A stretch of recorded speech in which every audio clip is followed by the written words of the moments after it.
Fala pessoal, aqui é o Jean do Aprendiz Moderno e hoje vamos gravar nosso primeiro episódio do podcast Aprendizado Moderno. Nesse podcast vamos trazer convidados que compartilharão suas experiências em diversas profissões e discutiremos detalhes sobre como eles chegaram lá, utilizando a educação fora da escola para se desenvolverem.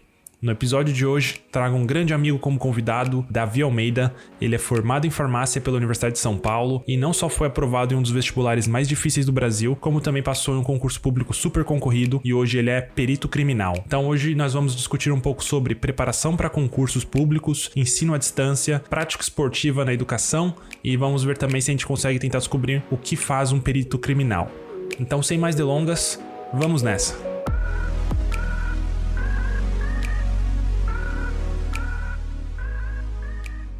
Então, primeiramente, muito obrigado aí, Davi, por ter comparecido aí esse piloto. Valeu, Jezinho. Valeu, velho, valeu. Então fala um pouquinho pra gente, cara, o que é perito criminal? O que o perito criminal faz? A gente tem que partir do princípio que, assim, a nossa justiça, né, você tem o juiz, você tem os promotores, sistema de acusação e tal, o juiz, ele não é obrigado a saber tudo, né? Ele não é um expert em todas as áreas. Então, os peritos criminais, eles são o quê? Eles são auxiliares da justiça, basicamente, em áreas técnicas. Então, as pessoas acham, por exemplo, que a gente atua só em... o pessoal vê muito CSI, né? E acha que a gente atua só nisso, né? E, na verdade, não é. Não é só em cena de crime, tipo, homicídio propriamente dito, né? Seria mais também relacionado, por exemplo, a falsificação de medicamento, ou, por exemplo, agora, na pandemia que teve agora, né, do coronavírus, tinha um pessoal que estava fazendo álcool em gel em casa para vender, só que isso às vezes não tinha as especificações corretas, aí provavelmente esse álcool em gel vai para o laboratório e quem vai fazer o laudo vai ser o perito criminal. O perito criminal, então, na verdade, ele vai ser um auxiliar da justiça, basicamente assim. E tem em diversas áreas, né? Quando eu era mais moleque, assim, quando eu estava no colégio, o pessoal acha que perito criminal só tem na área de legista, né? Que vai lá, abre o corpo da pessoa, morreu disso, morreu daquilo. Mas, na verdade, tem diversas áreas, né? Na Polícia Federal aqui no Brasil, se eu não me engano, tem 14 ou 15 áreas. Tem farmácia, biologia, engenharia mecânica, engenharia elétrica, telecomunicações, tem até geologia para você ver alguma pedra preciosa, se aquilo é verdadeiro ou não, e enfim, tem diversas áreas, né? E também na área, por exemplo, de meio ambiente, né? Foi recente, né, no desastre de Brumadinho, aí tem que ir um perito lá para avaliar o que aconteceu e tal. Algumas coisas parecem óbvias, né, pra gente. Tipo, não, foi óbvio que caiu por causa da Samarco, mas a gente precisa ter um laudo de um perito, né, para documentar isso. Então é muito importante o papel do perito. Não, legal. E em termos de habilidades, o perito, o que ele tem que saber a mais? Existe algum curso, existe alguma preparação que você tem que fazer para você conseguir executar a sua profissão? Conta um pouquinho mais qual que foi a sua jornada até conseguir atingir ou aplicar, né, para esse tipo de concurso. Uhum. Para você ser perito no Brasil, você pode ser perito nas unidades, né, federativas, tipo, pode ser perito nos estados, né, e no Distrito Federal, nas polícias, né, separadas. Tem alguns estados que é separado da polícia, ou, por exemplo, geralmente o órgão é junto da polícia, mas tem estados que são separados, né, por exemplo, o Rio Grande do Sul é separado, Santa Catarina, ou você pode ser perito na Polícia Federal. E aí, cara, varia, né, varia bastante, mas no geral, o que você precisa ter? Você precisa ter algum curso superior em determinadas áreas. Então, por exemplo, um cara formado não desmerecendo, tá? Jamais. Mas um cara formado em letras, né? Ele provavelmente ele não vai conseguir ser perito. Um advogado, por exemplo, não vai conseguir ser perito. Um jornalista. Agora, um cara formado em engenharia, um cara formado em farmácia, medicina, até geologia, biologia, todos esses cursos, aí você pode ser perito. Tem alguns lugares, por exemplo, na Polícia Civil de São Paulo, como funciona? Aqui, eles colocam um grande grupo, entendeu? Você tem que ser formado nisso. E aí você concorre com todo mundo. Isso é meio ruim, né? Pra você selecionar as pessoas no concurso, que a gente já vai falar de concurso, né? E tem outros lugares, tipo a Polícia Federal. A Polícia Federal, como funciona? Ela separa bonitinho todas as áreas. Então, tipo, os farmacêuticos vão concorrer só com os farmacêuticos, os biólogos só com os biólogos. Que nem eu falei, né? Tem 14, 15 áreas na Polícia Federal. Então, depende. Mas, no geral, você precisa ter um curso superior e prestar o concurso público. Isso é aprovado. Basicamente isso, para ser perito. Não, legal. Então, eu acho que é uma variação, né? Quando você se forma na faculdade, você também pode considerar isso como uma possibilidade de emprego, né? Então, você tem lá os empregos tradicionais e uma possibilidade é você estudar, se preparar para o concurso e virar um perito criminal, por exemplo. Uhum.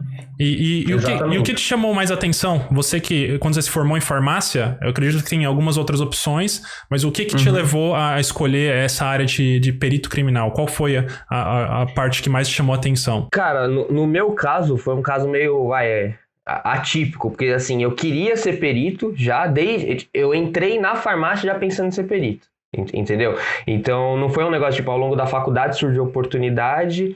e eu descobri, não, foi tipo assim, eu quero ser perito, o que eu posso fazer? No começo eu queria prestar medicina, né? Aí depois eu, não gostava muito, tal, não curtia muito, falei, trabalhei em hospital, não gosto. Aí um amigo meu comentou, né? Falou, você podia fazer farmácia, cara. Aí eu falei, gosto de química, gosto de biologia, o que é 90% das pessoas prestam farmácia, né? Cara, eu gosto de química e gosto de biologia, aí vai fazer farmácia.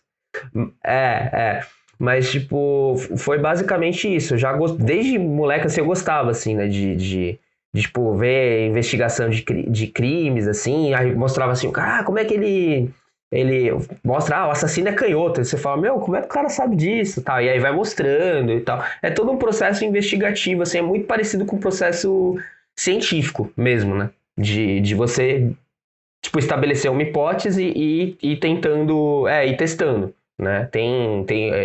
Evidentemente tem bastante disso.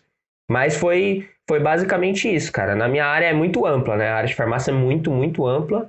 E tem um dado interessante. Tem muita gente que entra querendo ser perito. Eu lembro que na minha sala tinha uns 5, 6 e aí a galera vai desistindo ao longo do tempo. Porque o processo é muito penoso também. De concurso público. É importante. O pessoal que esteja ouvindo aí tem essa noção, cara. Exatamente. Eu acho que essa área de concurso público a gente ouve bastante, né? Porque tem aquela estabilidade, tem aquele pote no final do arco-íris, pote de ouro lá, mas é uma trajetória que não só é difícil, mas eu acredito que também demorada, né? Às vezes você passa alguns anos se preparando para isso, né? E eu acho que essa área de concursos, ela tem o seu desafio, né? Só nessa questão. Da mesma forma que o vestibular também você tem que ter um nível de preparação. Eu acredito que o concurso público ele vai um nível acima também, né? Porque você diminui a quantidade de vagas, né? Você tem alguma ideia de quantas vagas abrem, assim? Assim, cara, o concurso público é o seguinte, pra quem não sabe o que é o concurso público, né? Concurso público é uma prova que a gente tem que fazer, porque, por exemplo, a administração pública precisa escolher alguém para trabalhar, para fazer alguns serviços essenciais, alguns serviços que a administração vai executar, né? E você precisa seguir alguns princípios constitucionais, né? Como o princípio da moralidade, da impessoalidade, e enfim.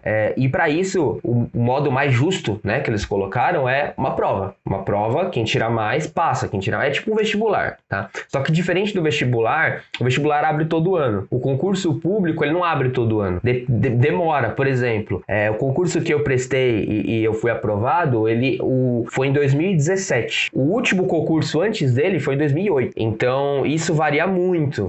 A Polícia Federal demora de, 5 a 6 anos para ter um concurso de perito. Então, esse é o problema, entende? Para quem quer seguir nessa carreira, é você ficar à mercê deles abrirem concurso. E aí você perguntou quantas vagas, né? São poucas vagas. Por exemplo, esse concurso que eu prestei, ele tinha 2 vagas. Só que tem um negócio que a gente chama de cadastro reserva. É muito parecido com o vestibular, é muito parecido. Então, por exemplo, no vestibular são 150 vagas. Se você ficou em 152 e 2 pessoas desistiram, você entra, entendeu? O concurso público, nesse sentido, é igual. Só que, além disso, no concurso público, a administração pública pode chamar, além do número de vagas, se ela precisar, entendeu? Então, imagina, no vestibular que tem 150 vagas, você ficou em 152 e ninguém desistiu. Aí, depois de, uns 3 meses, a FUVEST te liga e fala, cara, a gente resolveu colocar mais 5 vagas. É mais ou menos isso. E aí eles te chamam, entende? Só que é um processo muito penoso em relação a isso, né? Demora muito tempo para abrir e são poucas vagas. Geralmente, na minha área, assim, o máximo que eu já vi é 5 vagas por edital. 5 vagas. Isso, e aí tem milhares de candidatos aplicando no Brasil todo, né? Então, se botar em perspectiva, o risco, né? A chance é muito fica muito mais difícil de você conseguir, né? E fala um pouquinho de preparação, cara. Então, como que você se preparou sabendo que, né, um concurso vai abrir a cada, sei lá, 5 anos, como você disse, às vezes, e qual que é a preparação? Qual que é a preparação tanto, né, sua, mental e do dia a dia de estudos, né? Qual que foi a sua preparação, assim, ao longo do ano, ao longo de anos, para conseguir chegar nesse concurso preparado para conseguir passar? Minha preparação foi assim, cara. Eu estudei durante mais ou menos aí uns 3 anos e eu me dedicava exclusivamente ao estudo, entendeu? Então eu juntei um dinheiro também, a minha família me deu condições de ficar estudando, basicamente, tá? Isso é muito importante, porque é como se fosse uma profissão. Você tem que acordar todo dia e estudar 8 horas, 8, 9 horas por dia e tal. Só que com o tempo, você vai vendo alguns erros que você comete, né? Então, por exemplo, tem gente que estuda, cara, 16 horas por dia, sabe? É um negócio... E isso não é muito saudável, que é legal que o seu podcast está vinculado à educação, né? Então, por exemplo, às vezes vale mais a pena você estudar 6, 8 horas por dia com estudo saudável do que você estudar 12 horas, sendo que essas últimas 4 horas não rendem nada, né? Mas, e aí você pensa que rendeu, e aí aquele assunto que você estudou nessas 4 horas, você pensa que sabe, passa pro próximo, aí vira uma bola de neve. Mas assim, eu estudava em período integral, em casa, sozinho. Eu estudava com livro de faculdade mesmo, né? Dos autores que a gente vê na faculdade, e também existem alguns cursinhos preparatórios, que é uma dica boa para quem tá começando. Você vai desembolsar um dinheiro, só que, cara, é essencial, assim, porque eles te dão tudo mastigado, entendeu? Eles já te dão tudo que cai. O processo de preparação para concurso público é interessante. Por exemplo, eu aprendi muita coisa de direito, assim, é legal. Só que depois de um tempo, você sente que sua mente tá meio... Eu senti um pouco isso. Sua mente tá meio aprisionada, entende? Talvez quem esteja insatisfeito com a escola, talvez pense um pouco nisso, né? Fala, por que eu tô estudando isso? E é um negócio que, tipo assim, você vai, por exemplo, cai português na prova. Você tem que saber todas as regras gramaticais, decorar tudo, não sei o quê. Ou na minha própria área, tem um monte de coisa bobinha que os caras ficam cobrando. Em vez de fazer você pensar, eles cobram, o que é uma coisa meio boba e é tipo um vestibular. Tipo um vestibular, vai ficar cobrando um monte de coisa sua que você tem que decorar. Mas querendo ou não, é a regra do jogo, né? A gente não pode abrir mão do... Falar, não, o sistema de ensino é uma porcaria, o concurso é uma porcaria. Aí você vai ficar sem sua vaga, na faculdade e aí, né? Da mesma forma que o vestibular, né? Eu não sei se você concorda comigo, mas eu tenho uma analogia do vestibular que é plantar bananeira. Se o vestibular fosse plantar bananeira por 50 minutos, cara, é a regra do jogo, você pode espernear, reclamar, mas seria isso, né? Você teria que plantar bananeira por 50 minutos, e aí você teria que desenvolver essa técnica, teria que treinar todo dia, ele teria que se desenvolver, e é isso, cara. Não vai estar medindo quem é a pessoa mais inteligente, ele vai estar medindo qual a sua capacidade de passar no vestibular, né? Da mesma forma que eu já vi muitas pessoas muito capacitadas, que conheciam muito sobre o conhecimento, sabia bastante sobre o conhecimento exigido no vestibular, mas acabavam não passando porque o vestibular conta o que você sabe, mas também pressão de prova, treino, né? Prova é treino também, a habilidade de resolver uma prova, a habilidade de saber chutar as alternativas, a habilidade de conseguir pegar essas manhas de prova, né? Então, do timing da prova, de saber até que ponto você tem que insistir numa questão, até que ponto você tem que chutar e passar para a próxima, e saber fazer essa gestão do tempo ao longo da prova. Eu acho que são várias habilidades, eu não sei se você concorda comigo, que são necessárias praticar, não é só o conhecimento pelo conhecimento, né? Tem a questão de memorização também, que eu acho que é bastante importante, você comentou, né? Que não necessariamente tá te agregando muito em questão de conhecimento, mas são as regras do jogo. Você tem que memorizar aquelas regrinhas e vai passar quem tiver maior poder de memorização. Que é uma técnica, uma habilidade que qualquer um aprende, né? Você treina, né? Não, e estudo também, né? Por exemplo, quem tá começando a estudar, sei lá, pro vestibular, tem muita gente que faz assim, eu gosto de química, eu vou estudar química. Só que não, se você gosta de química, você já entende de química. Você tem que estudar outra coisa que a chance de você acertar as questões remanescentes é maior, né? Mas o que você falou de técnica de prova é muito real. Porque tem muita gente que eu conheço que era muito boa, aí chega na hora da prova, a pessoa fica nervosa, a pessoa passa mal, tem gente que desmaia. Eu fui fiscal da FUVEST, né? Eu fui fiscal acho que 3 anos, eu acho. Mano, tem gente que fica, tipo, desesperadaça, assim. Lógico que eu não sei o nível de preparação dessa pessoa, mas... psicologicamente é muito importante. Isso, e é só o que não contam, né? Ninguém fica te falando. Na escola ninguém vai te falar isso, né? O professor de matemática, ele quer que você decore a fórmula. Mas ele esquece de falar que para fazer provas, você tem outros tipos de habilidade que você também tem que estudar, né? Essa questão de fazer prova, o psicológico, tá mentalmente preparado, entender como o cérebro funciona também, né? Como você memoriza as coisas, como você falou. Às vezes você estuda 12 horas e você achou que você estudou pra caramba, né? Mas às vezes com 8 horas seria muito mais eficiente, né? É muito parecido com o trabalho, né? Tem muita gente também que trabalha 12 horas e, tipo, fica tomando cafezinho, conversando. Às vezes, efetivamente, dá 6 horas de trabalho, né? É muito parecido com isso, né? E falando um pouquinho mais da sua rotina, Davi, você não só, né, você também estudava bastante, mas você também dedicou uma parte do seu tempo para esportes, né? Eu sei que você praticou vôlei muito na sua faculdade, mas como foi a prática de esporte durante essa preparação para o concurso? Você continuou participando? Qual que é o valor de ter uma atividade assim que não é totalmente correlacionada ao concurso? Em relação ao concurso, é importante a pessoa entender o seguinte, cara, que é bom ela não abrir mão. Tem gente que fala, não, você tem que abrir mão de tudo, eu sou contra isso. Eu acho que você tem que abrir mão de algumas coisas e de outras, não, cara, não dá, assim, por exemplo, pra mim o esporte era essencial. Eu jogo vôlei desde que eu tinha 14, 15 anos, né? Aí entrei na faculdade, continuei jogando, aí na faculdade eu tive a oportunidade de dar treino. Comecei ajudando lá, comecei a dar treino e tal. Aí dei treino pra várias atléticas, né? Era um negócio que eu gostava de fazer. Hoje em dia eu não tô fazendo mais, né? Mas era um negócio que eu gostava muito de fazer. E eu acho isso muito importante, cara, porque é um negócio que te distrai. Não necessariamente, às vezes pode ser um esporte, pode ser tocar um instrumento, ou fazer ou uma outra atividade, sei lá, fazer teatro, fazer qualquer coisa, entendeu? E é um negócio que eu acho que, só fugindo um pouquinho do assunto, na faculdade eu acho um pouco negligenciado, assim, e até mesmo na escola. Porque, por exemplo, a nossa escola tradicional, ela tá mais voltada ali por exemplo, as escolas, que tem escolas particulares que são voltadas pro vestibular. Método, ângulo, objetivo, etapa, tal. Elas são voltadas pro vestibular, né? Tanto que tem umas que tem colegas meus que estudaram nessas escolas que falam que nem tinha educação física. Os caras basicamente quase tiravam a educação física para meter tempo pra galera ficar fazendo exercício. Isso é ruim, né, cara? Porque cai num ponto que a gente vai falar depois, provavelmente, né? Que é a parte da escola tradicional, né? De tudo isso. Mas foi essencial para minha preparação. O que você perguntou da minha rotina era basicamente assim. Eu estudava o dia inteiro, acordava, estudava o dia inteiro. Aí de noite eu ia dar treino. Era basicamente isso. Ou ia treinar em algum lugar, bater uma bola, tal. Isso durante a minha preparação de concurso. Durante a faculdade foi diferente. Tipo, eu trabalhava de manhã, aí à tarde ou /noite, assim, eu ia treinar e depois ia pra aula à noite, entendeu? Basicamente era isso, mas sempre treinei, assim. E é um negócio, muito importante, não é só treinar, mas fazer alguma outra atividade, entendeu? O vínculo... pode falar.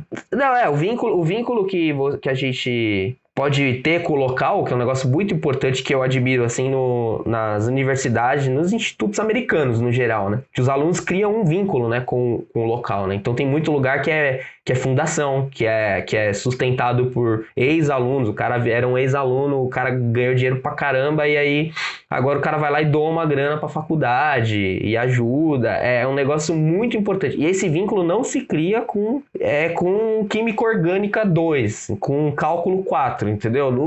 Mas não cria, entendeu, velho? Não cria. É muito difícil, cara. Muita gente passa a faculdade em branco e eu não culpo a pessoa. A pessoa odeia porque não tem incentivo a nada, assim, você fazer um esporte. Tem que tudo partir da pessoa. A faculdade não incentiva nada, assim. E eu acho que esse é um ponto que eu menciono bastante no blog, que é essa questão de networking, né? De você ter uma conexão com os alunos. E isso conta muito lá na frente, né, cara? Eu já tive amigos que foram para entrevista de emprego, o entrevistador tinha estudado na mesma faculdade, o entrevistador tinha participado do mesmo time, ele era um veterano do time de basquete, o cara tava fazendo basquete. Então aí já quebra um gelo, né, cara? E cria uma conexão que não tem como. Por mais que o entrevistador seja imparcial, né, seja frio ali na hora de entrevistar, isso conta muito, né? Porque ele vai começar a ter esse reflexo, ele vai ver na pessoa ali o que ele era, né? Então isso conta bastante. Então esse tipo de conexão ajuda muito e muitas faculdades negligenciam, né? As faculdades, é o que você falou, as faculdades tradicionais, às vezes, o foco é o que o MEC fala, que é o ensino lá, as matérias, na grade,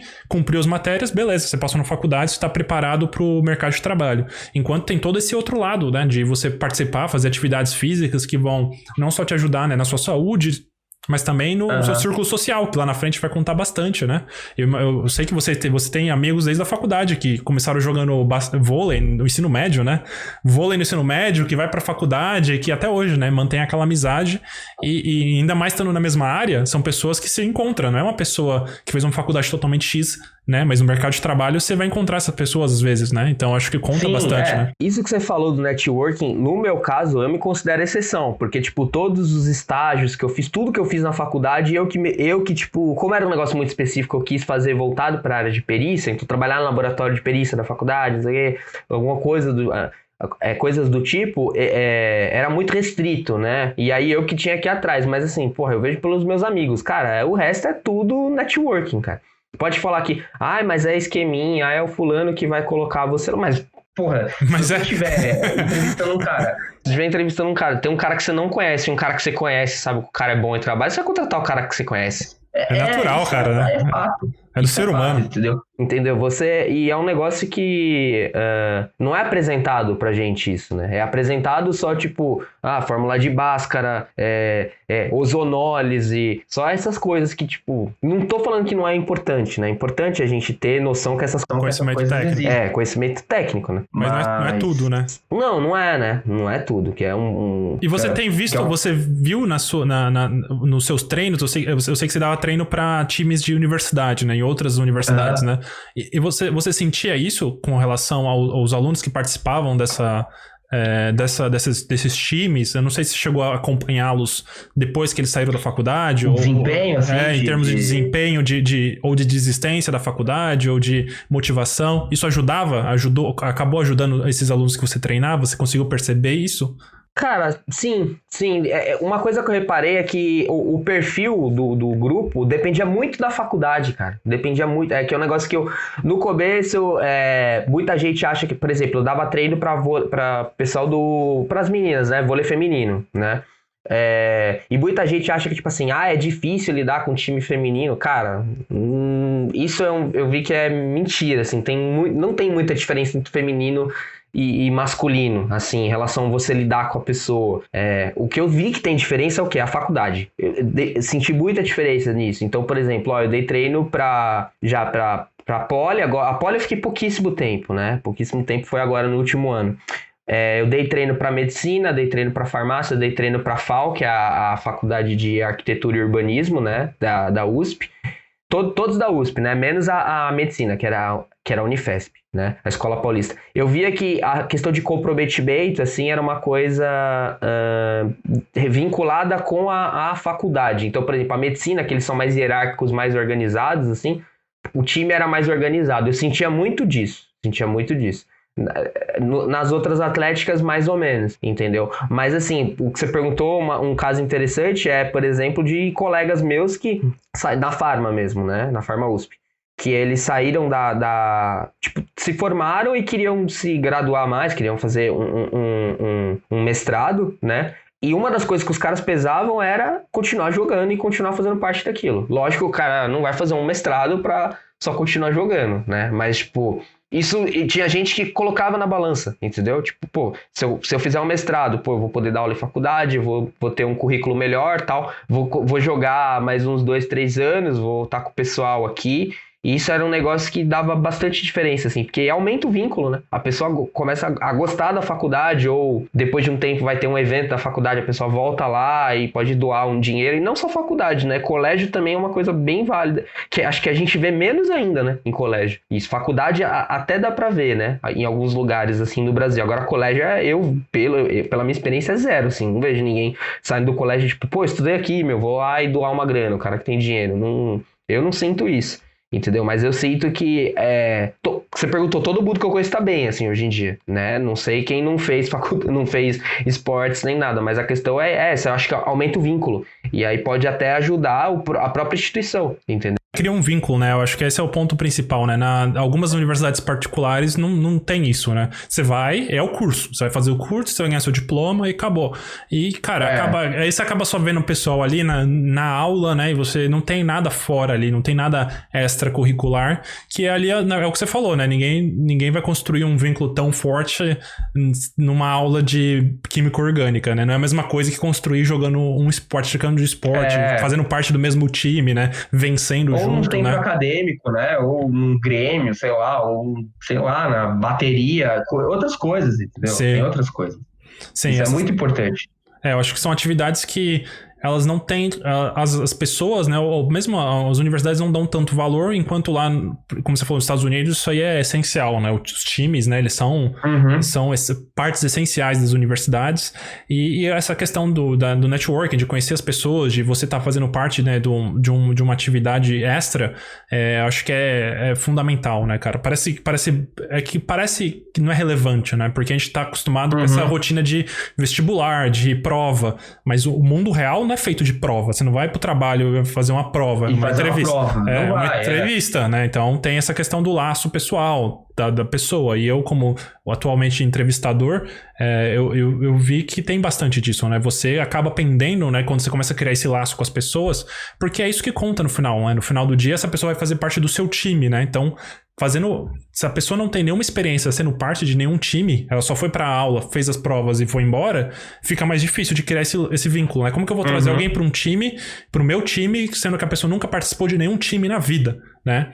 Tem gente que você precisa de um empurrãozinho, cara, não é você chegar e falar, os caras não vêm treinar, o pessoal não vem treinar, mas tem gente que precisa de um empurrãozinho, que é o que eu sinto que acontece nas medicinas, que eles são mais organizados em relação a isso, né? E, por exemplo, os ex-alunos lá, eles vão lá direto, doam dinheiro pra atlética, pra faculdade, pra um monte de coisa. E eu acho isso super positivo, sabe? Porque faz com que as pessoas tenham um vínculo a mais. Eu, por exemplo, eu tava procurando mestrado, acabou não dando certo por enquanto, né? Pretendo fazer ainda. Mas, assim, a minha preferência era a farmácia, entendeu? Se eu tivesse entre a farmácia e um outro lugar, lógico, né? Se fosse igual em todos os outros sentidos, né? Em relação à parte acadêmica, né, eu digo. Eu iria pra farmácia, porque, tipo assim, foi o lugar que eu me formei e tal, mas nem todo mundo pensa assim, entendeu? E a faculdade, eles precisam pensar nessas coisas. Então, outra coisa também que é interessante colocar é questão de, por exemplo, na USP, né? Na USP, que eu estudei na USP, festas, né? Então, por exemplo, eles proibindo, interferindo nisso, muita gente pensa, é um bando de drogado que vai lá. Não, mas faz as pessoas terem um vínculo com o lugar, entendeu? Se conhecerem, conversarem, criando um vínculo com o lugar, e é melhor para o próprio lugar no futuro, entendeu? Às vezes um cara desse no futuro ganha uma boa grana e doa para a faculdade, que vai usar em pesquisa, vai usar em bolsa, vai usar em outras coisas. Então eu acho que os diretores e tal, as autoridades, né, acadêmicas poderiam se focar um pouco mais nisso, né? Não estou falando pra galera dar bebida e droga. Verba e droga. Nas festas, né? Não, tô falando isso. Tô falando, tipo, não... Dá só pra fornecer o lugar, coisas do tipo, entendeu? Não atrapalhar. Nos Estados Unidos é bem comum isso aí, né? Acho que os Estados Unidos tem muito essa da universidade como uma comunidade, e as universidades lá, né? Acho que acho que vale fazer uma ressalva que as universidades lá, elas são particulares, mas elas são sem fins lucrativos. Elas são particulares porque elas são mantidas por instituições particulares. Então, é o que você falou, são ex-alunos que doam, né, para manter a universidade, e aí cria esse vínculo, né, da pessoa não só passando pela universidade, mas ela traz o título, ela traz o nome da faculdade em si, né? Então, é uma pessoa que, se ela abrir uma empresa, ela vai olhar com bons olhos naquela faculdade. E se ela conseguir juntar um dinheiro, ela acaba doando para a faculdade. Cria esse vínculo que muitas vezes a gente não cria fazendo um curso online, fazendo uma faculdade só pelo diploma, né? E eu acho que isso conta bastante, né? Tanto para a instituição como para as pessoas, né? Então eu acho que é um valor que eu comento bastante, né? Eu comento essa história de... eu até fiz um vídeo esses dias falando sobre intercâmbio, e o intercâmbio conta isso também. Às vezes as pessoas vão pro intercâmbio pensando no networking, pensando em quais pessoas ela vai encontrar ali, porque você imagina, você fazer uma faculdade na qual você sabe que um ex-aluno é diretor de uma multinacional, né? Então já cria um vínculo, né? Isso conta muito, às vezes acaba contando mais que o conhecimento técnico em si. Mas acho que mesmo você indo para a área de concurso público, acredito que as pessoas que você conheceu, né, na faculdade acabaram te indicando o caminho, a possibilidade, que talvez se você não tivesse ido para uma faculdade assim, você talvez não tivesse nem acesso a essa informação, né, que é o que limita muitas pessoas hoje em dia, né, você nem saber que existe essa possibilidade.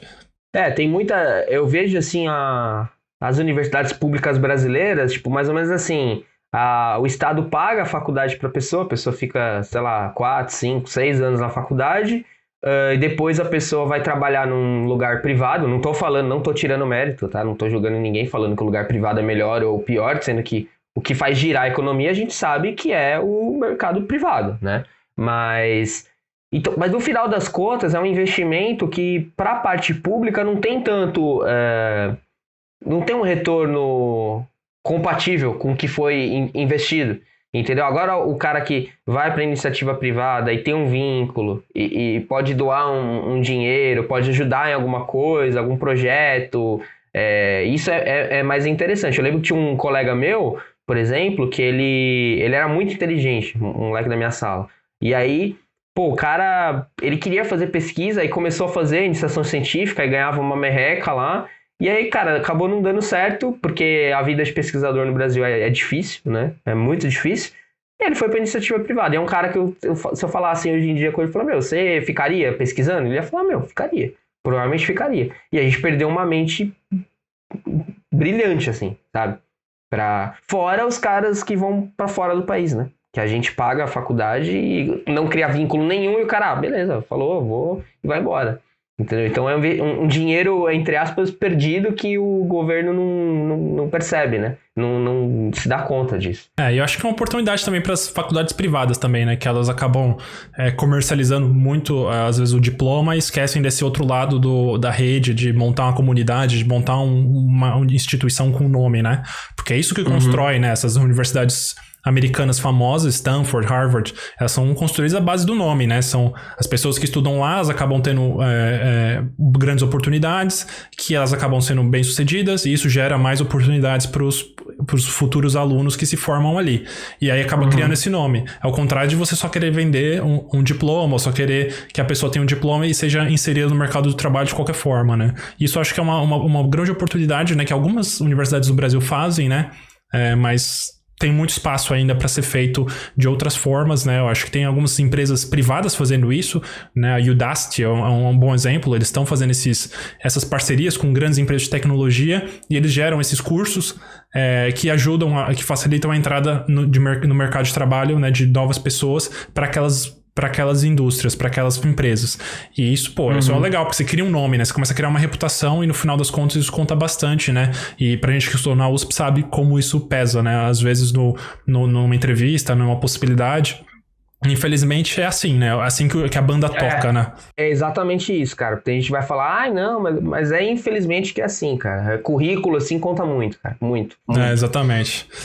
Não, legal, cara. Eu sei que você também, aí, enquanto você estava esperando, né, sua nomeação, você estava dando umas aulas particulares e eu queria comentar um pouquinho sobre essa história de ensino à distância, né? O que você tá vendo aí, porque você não só deu a aula particular para quem tá na faculdade, mas pra molecada que tá no ensino médio também, né? E agora, ainda mais com a pandemia, como esse movimento, né, de trabalho home office, de estudo à distância, como isso tá crescendo, eu queria ouvir de você que tava ali no campo de batalha, dando aula pra molecada. O que você acha? Você acha que o ensino à distância tem potencial para substituir de vez a escola? Ou você acha que ainda não chegou nesse nível? Acho que substituir de vez, eu acho difícil falar, porque é muito importante o contato humano. Tem muita gente que vai falar que não importa, a faculdade faz tudo pelo computador, mas não é a mesma coisa. Sabe, porque, por exemplo, eu já dava, antes da pandemia, 95% das aulas que eu dava já eram aulas online. Isso é interessante, né? Porque a gente já viu que esse já estava crescendo bastante. Depois da pandemia, então, nossa, 100%. Cresceu muito. Cresceu muito. Só para quem não sabe, eu dou aula de química, biologia para ensino médio e para ensino superior dou bioquímica, farmacologia e tal.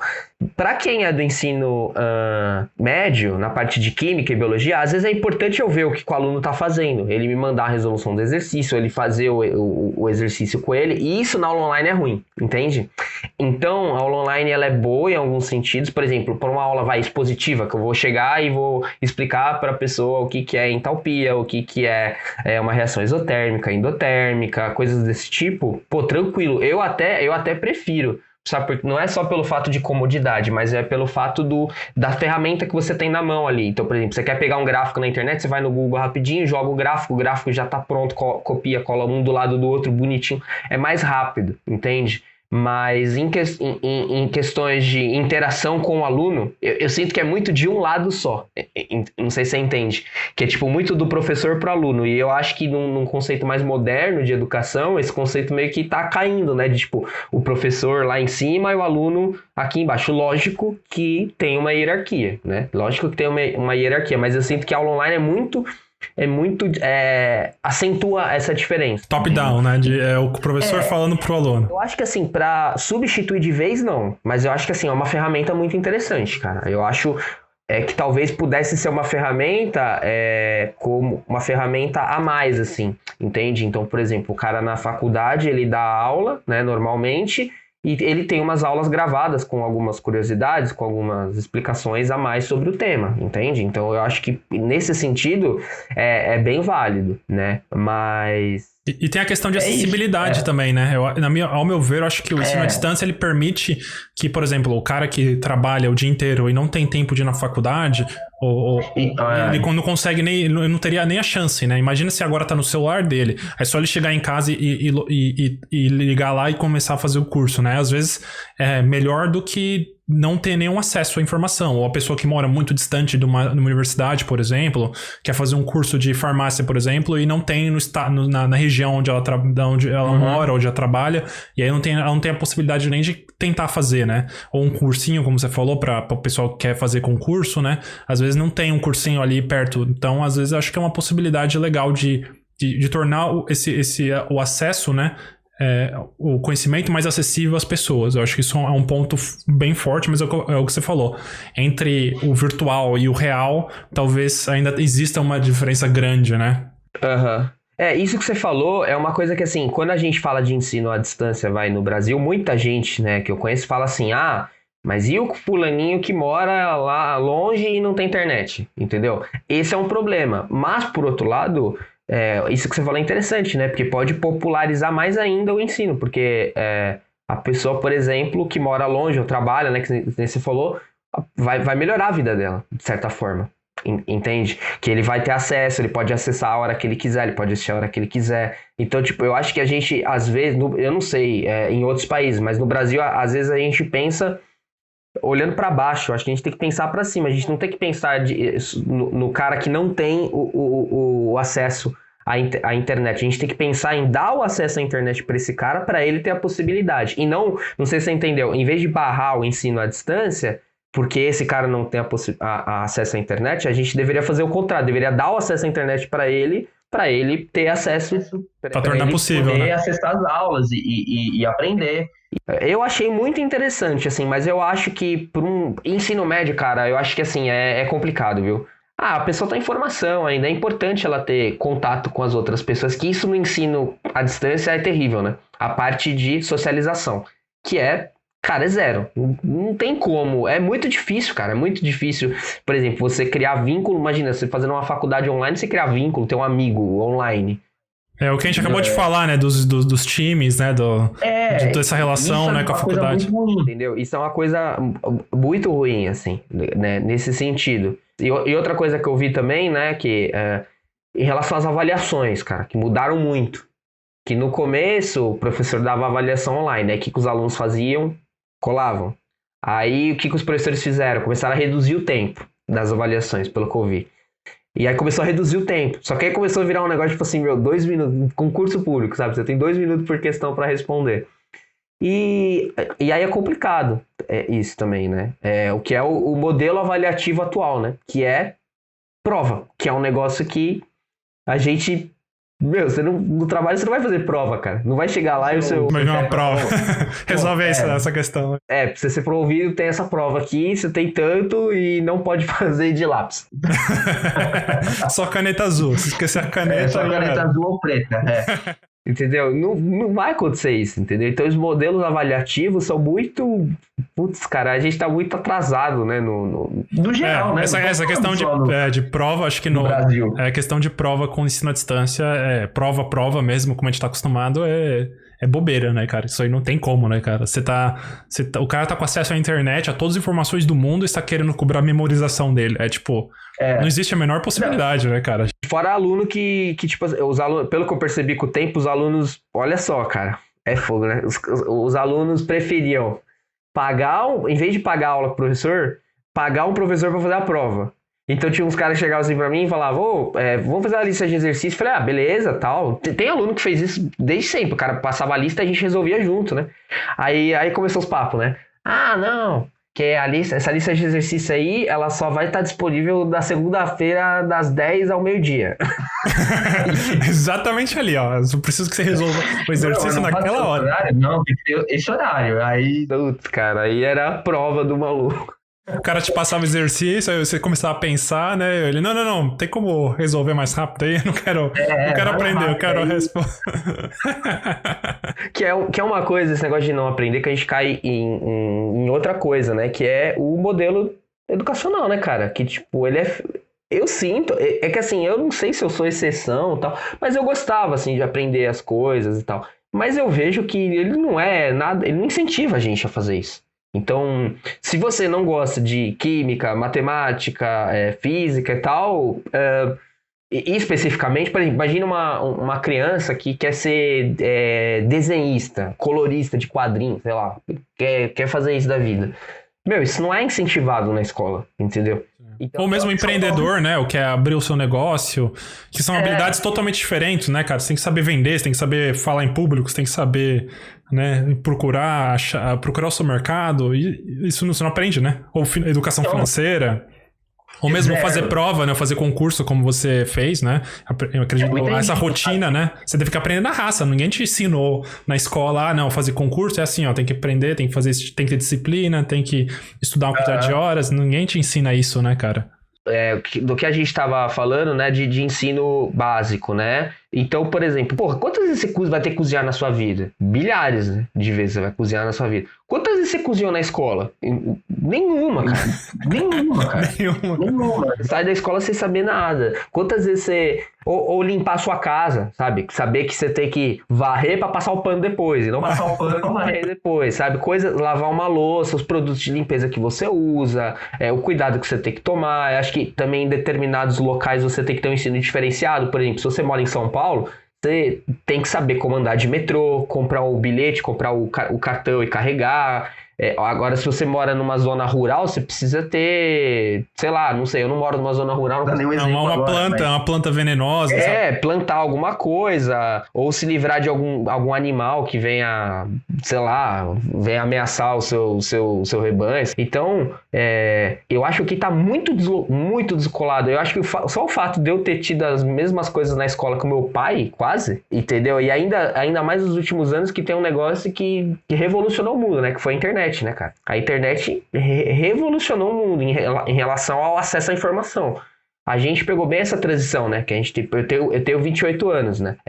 A gente pegou a transição quando a gente era moleque, bem criança, mas até quarta série a gente não tinha internet de uma maneira que é hoje, né? Você tinha que acessar ou de madrugada ou de fim de semana. Conexão de escada lá. Barulhinho. O barulhinho, né? Demorava e tal, então você tinha que pesquisar em livro. Hoje em dia, cara, com o celular você consegue fazer isso. Então é um negócio que mudou muito rápido e assim, a gente precisa se adequar a isso. Mas o que mais me incomoda assim na educação tradicional mesmo é o fato de a gente não ter coisas que a gente vai usar na nossa vida. Então, por exemplo, quantas vezes eu lembro de te fazer equação de segundo grau, cara, no terceiro ano pro vestibular. E é importante saber fazer? é mais importante saber cozinhar, entendeu?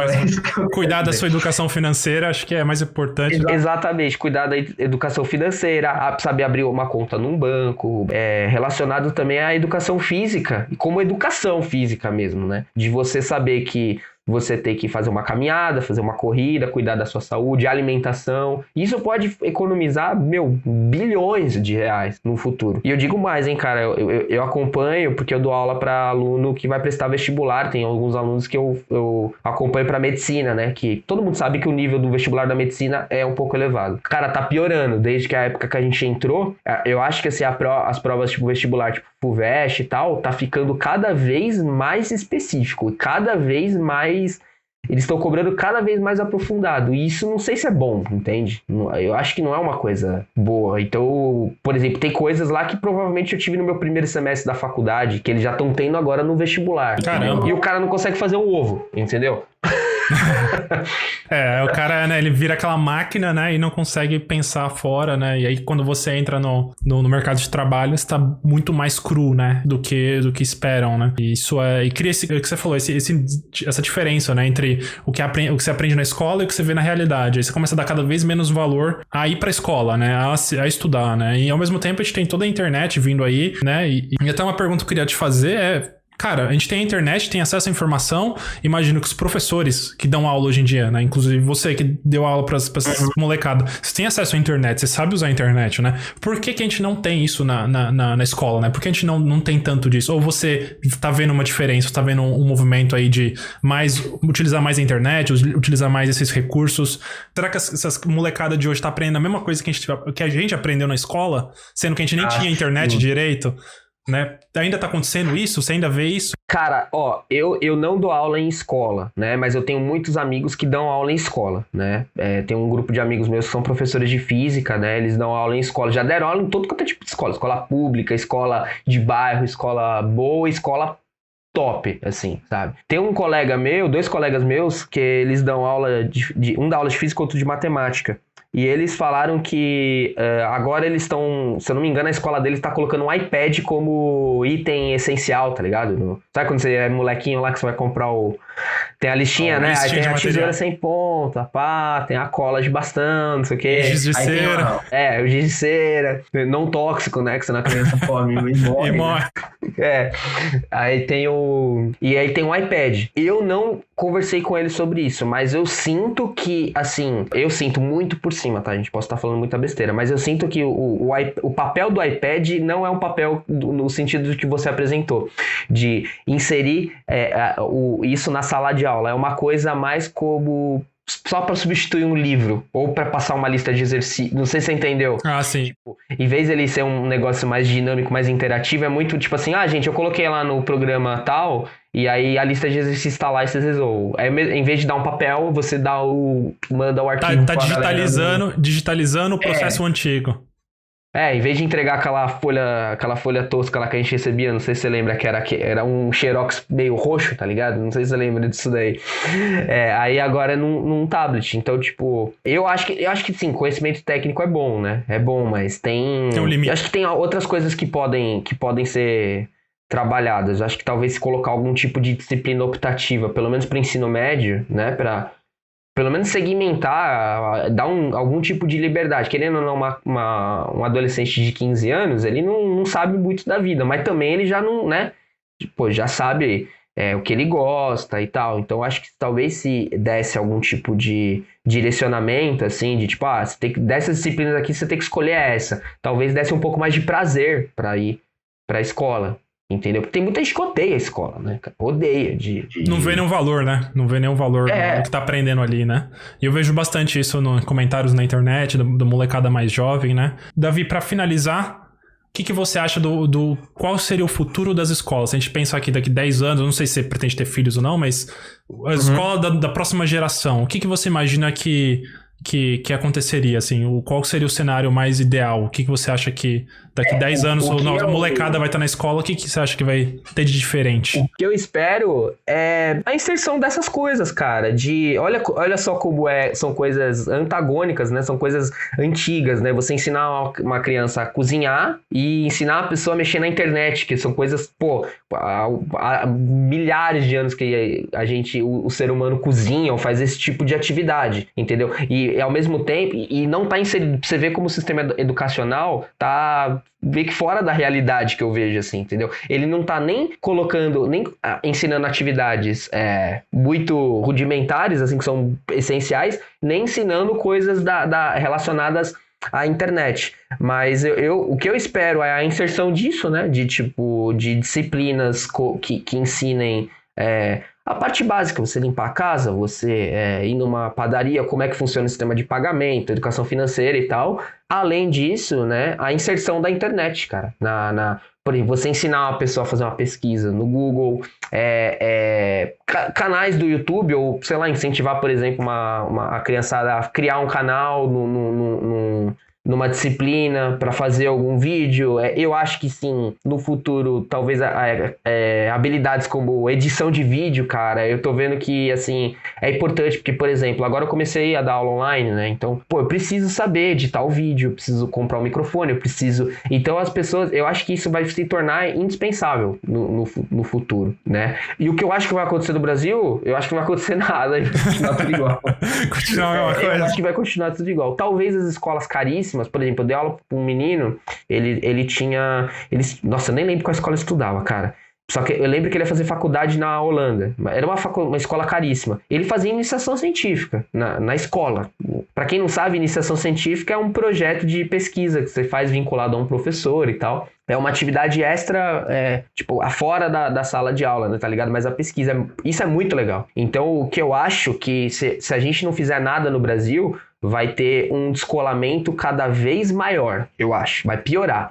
Tipo assim, eu acho que o aluno que estuda em escola particular caríssima vai estar muito mais qualificado do que quem estuda numa escola pública. Porque a gente fica discutindo um monte de coisa, sendo que os alunos de escola pública, não vou falar em grande maioria, mas muita gente sai sem saber ler, escrever e fazer conta. E o aluno da escola particular, ele vai saber, mexer, editar vídeo, fazer um blog, fazer uma videoconferência, coisa simples, assim, que para uma pessoa que não tem acesso, é um negócio que como é que chama? É uma coisa impensável, assim, eu diria. Então eu acho que se a gente não fizer nada, o descolamento vai ser muito maior, entendeu? Do que é atualmente. Porque antes você só tinha eu sentia que era muito isso. Era só a qualidade do ensino. Tipo, o cara do colégio top, ele tinha um ensino muito bom e o cara da escola pública tinha um ensino ruim. Hoje em dia, não. Eu acho que as ferramentas, as segmentações vão... Tipo assim, a escola pública vai continuar sendo mais ou menos a mesma coisa e a outra já vai estar lá em cima com um monte de instrumentos e desenvolvendo habilidades dos alunos que vão preparar melhor eles para o mercado de trabalho. Que, afinal... É um negócio chato, um assunto chato, mercado de trabalho, mas é isso que paga as nossas contas. Exatamente, né? Eu acredito bastante. Eu acho que a ideia do blog, desse podcast, é tentar preencher esse gap, né? Porque a escola tradicional, é o que você falou, muito provavelmente vai melhorar, mas numa linha muito mais devagar do que a indústria, né? Do que a gente vê em outros países e tudo mais. O acesso à internet está crescendo cada vez mais, né? Então, aquele cara que vai para uma escola pública e não tem muito acesso à informação na escola, né, ele consegue ainda encontrar recursos e oportunidades para se dedicar fora da escola, né, e complementar esses estudos. E eu me vi um pouco nisso, né? Eu me vi um pouco nisso quando eu entrei na faculdade, quando depois me formei e consegui atingir coisas que a galera da onde eu vim, lá São Paulo, lá da Zona Leste, não atingiu. Então, complementando, né? Eu devo muito ao estudo extra, ao que eu gastei fora da escola, né? E eu acredito que uma alternativa é essa, né? Se inspirar nessas soluções que funcionam e correr atrás, né? Correr atrás, por mais que a escola tradicional, né, a escola pública não provê, tentar correr atrás de alguma forma, né? Que é uma dica que eu dou, né, cara? Apesar do nosso estado ser bastante ineficiente, né? Você sentar e não fazer nada e ficar culpando o estado, você só vai se ferrar, cara. Eu sinto muito isso. Tipo, se você não correr atrás, se você não fizer, você vai continuar na mesma, porque eu sinto o estado não vai mudar, é bom você correr atrás das coisas e ter os seus sonhos e ter as suas aspirações pra chegar lá um dia, ter uma vida melhor e tal. Também, né, sou da Zona Leste aqui em São Paulo e é complicado. É complicado, exatamente. Davi, muito obrigado pelo pilotão, cara, aí, foi o nosso cobaia. Espero que você tenha curtido. Muito obrigado por ter participado. E, parabéns aí novamente, né? Um concurso público desse nível é extremamente difícil, então, mais uma vez, parabéns aí pela conquista. E obrigado por compartilhar essas dicas aí, essa discussão. Acho que vai ser legal pro pessoal. Muito obrigado e acho que é isso aí. Valeu, pessoal. Valeu, tchau. Até mais. E é isso aí, pessoal. Chegamos ao final de mais um episódio do nosso podcast Aprendizado Moderno. Se você curtiu, deixa um like, se inscreva no nosso canal no YouTube e até a próxima.